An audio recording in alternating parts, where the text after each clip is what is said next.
Hello friends, എല്ലാവർക്കും നമസ്കാരം.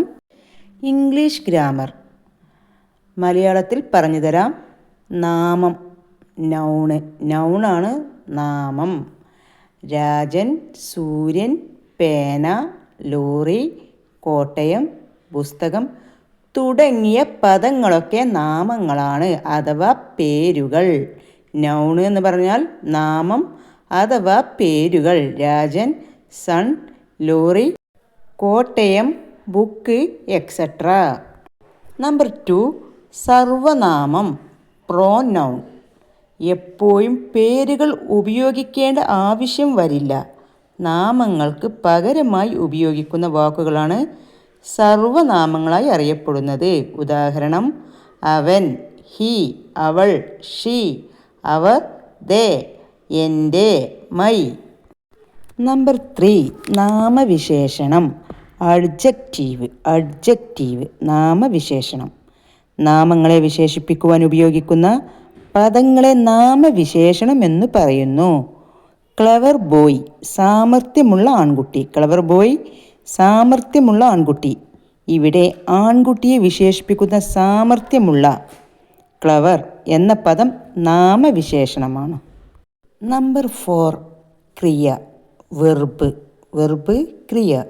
ഒരു പ്രവൃത്തിയെ കുറിക്കുന്ന വാക്കാണ് ക്രിയ. നാമവും ക്രിയയുമാണ് സാധാരണ ഒരു വാചകത്തിൽ വരുന്ന പ്രധാന ഘടകങ്ങൾ. അവയുടെ കൂടെ ചേർക്കപ്പെടുന്ന മറ്റു വാക്കുകളൊക്കെ സഹായത്തിനായി വരുന്നവയാണ്. അവൾ എഴുതുന്നു, ഷീ റൈറ്റ്സ്.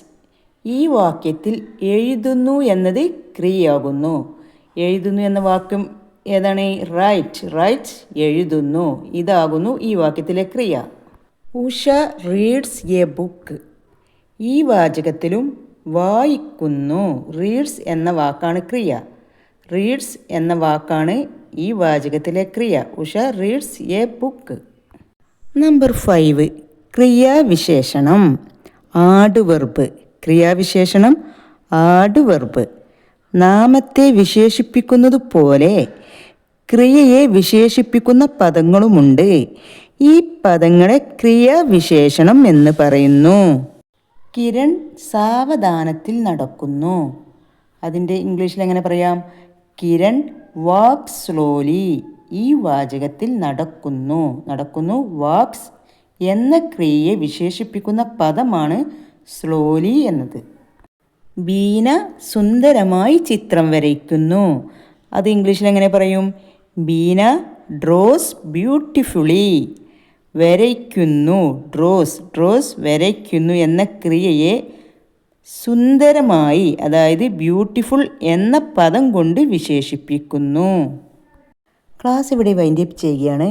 ഇംഗ്ലീഷ് ഗ്രാമറിൻ്റെ തുടർച്ചയായിട്ടുള്ള ക്ലാസ്സുകൾ അപ്ലോഡ് ചെയ്യുന്നതാണ്. ഇംഗ്ലീഷ് ഗ്രാമർ ഒട്ടും അറിയാത്തവർ ഇത് കണ്ടിട്ട് പഠിക്കുക. പുതിയ ക്ലാസ് ലഭിക്കാനായിട്ട് ചാനൽ എല്ലാവരും സബ്സ്ക്രൈബ് ചെയ്യുക.